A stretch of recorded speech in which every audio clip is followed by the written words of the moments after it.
নমস্কাৰ নিউজৰ বাতৰিলৈ স্বাগতম জনাই ষ্টুডিঅ'ৰ মজিয়াত মই পল দাস চাওক আজিৰ বাতৰি বিশ্ব জলাশয় দিৱসৰ লগত সংগতি ৰাখি আৰু 94 সংখ্যক শ্ৰীমন্ত শংকৰদেৱ সংঘৰ অধিৱেশনৰ লগত সংগতি ৰাখি প্ৰকৃতিপ্ৰেমী সমীৰ ৰয় উদ্যোগত জৈৱ বৈচিত্ৰ্য সম্পন্ন গছপুলি বিতৰণ নিউজ নায়ক ৰিপৰ্ট বিশ্ব জলাশয় দিৱসৰ লগত সংগতি ৰাখি আৰু 94 সংখ্যক শ্ৰীমন্ত শংকৰদেৱ সংঘৰ বাৰ্ষিক অধিৱেশনৰ লগত সংগতি ৰাখি প্ৰয়াত সোণাৰাম চুতীয়া সমন্বয় ক্ষেত্ৰ মৌবনস্থিত এৰালতলী পথাৰত প্ৰকৃতিপ্ৰেমী সমীৰ ৰয়ৰ প্ৰচেষ্টাত আৰু ইণ্টিগ্ৰেটেড গ্লোবেল ইউনিভাৰ্চিটি দিল্লীৰ সামাজিক সাংস্কৃতিক অনুষ্ঠান দ্য ইভেণ্ট ক্ৰিয়েটিভ অসমৰ সহযোগত জৈৱ বৈচিত্ৰ্য সম্পন্ন গছপুলি বিতৰণ ৰোপণ আৰু মহাপুৰুষ শ্ৰীমন্ত শংকৰদেৱ আৰু মহাপুৰুষ শ্ৰী শ্ৰী মাধৱদেৱৰ সন্মানাৰ্থে কেইবাজোপাও তামোল গছত অৰ্কিড ৰোপণ কৰা হয়।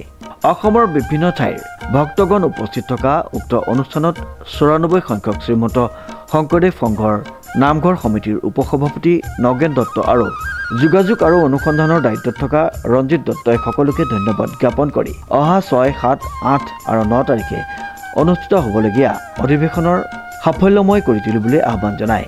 প্ৰকৃতিপ্ৰেমী সমীৰ ৰয়ে বিশ্ব জলাশয় দিৱসৰ সজাগতা সৃষ্টি কৰাৰ প্ৰয়াস কৰি সকলোকে নিজা গৃহত জৈৱ বৈচিত্ৰ্য সম্পন্ন গছপুলি ৰোপণৰ লগতে ৰাজহুৱা ঠাইত গছপুলি ৰোপণ কৰিবলৈও আহ্বান জনোৱাৰ লগতে অৰ্কিড সংৰক্ষণ আৰু ৰোপণ কৰাৰ বাবেও অনুৰোধ জ্ঞাপন কৰে।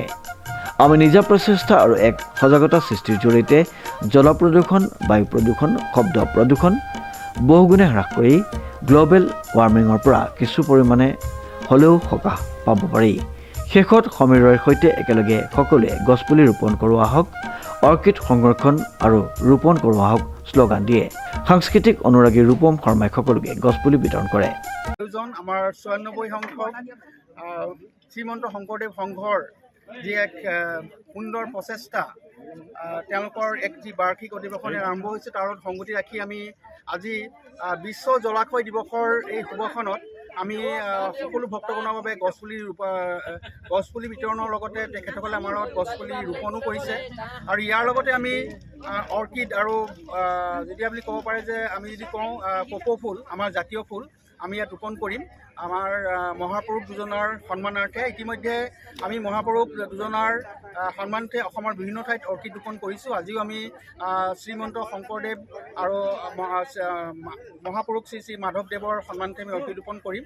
এইখিনি কাৰ্য আমি আজি ইয়াত আমি সমাপন কৰা এক প্ৰচেষ্টা এবাৰ সকলে সেৱা আগবঢ়াইছে।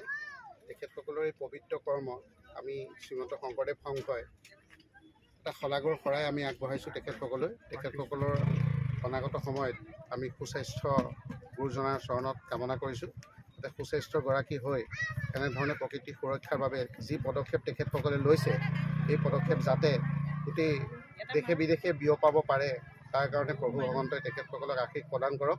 আৰু এই শুভ মুহূৰ্তত আমি শ্ৰীমন্ত শংকৰদেৱ সংঘৰ হৈ তেৰা সমস্তক এভাগী আশীষ প্ৰদান কৰা হৈছে। কৃষ্ণ হৰি জয় জগত গুৰু শ্ৰীমন্ত শংকৰদেৱ জয় জয় জগত গুৰু শ্ৰীমন্ত শংকৰদেৱ জয়। আমাৰ মৌবান্ধাস্থিত এৰালতলী পথাৰত আৰু এই এৰালতলী পথাৰতে আজি বিশ্ব জলাশয় দিৱসৰ লগত সংগতি ৰাখি আৰু আমাৰ শ্ৰীমন্ত শংকৰদেৱ সংঘৰ 94 সংখ্যক বাৰ্ষিক অধিৱেশনৰ লগত সংগতি ৰাখি আমি প্ৰথমেই আমাৰ ভক্তগণৰ মাজত আমি গছপুলি বিতৰণ কৰিলোঁ, তাৰপিছতে গছপুলি ৰোপণ কৰিলোঁ আৰু ইয়াৰ লগতে আমি ইয়াত প্ৰতীকী ৰূপত আমি কেইবাজোপা তামোল গছত আৰু মুখ্য বাটচৰত আমি অৰ্কিড ৰোপণ কৰিলোঁ। শ্ৰীমন্ত শংকৰদেৱ আমাৰ মহাপুৰুষ দুজনৰ সন্মানাৰ্থে শ্ৰী শ্ৰী মাধৱদেৱ আৰু শ্ৰীমন্ত শংকৰদেৱৰ সন্মানাৰ্থে খুব এটা ভাল অনুভৱ। আৰু ইয়াত থকা যিসকল তেওঁলোকৰ কৰ্তৃপক্ষই আছে বা আমাৰ ভক্তগণ আছে সকলোৱে আমাক উৎসাহিত কৰিলে সহযোগ কৰিলে বহুত আমি ধন্যবাদ জ্ঞাপন কৰিছোঁ। শ্ৰীমন্ত শংকৰদেৱ সংঘৰ জয়। সমীৰ ৰয়ৰ ৰিপৰ্ট নিউজ নাও।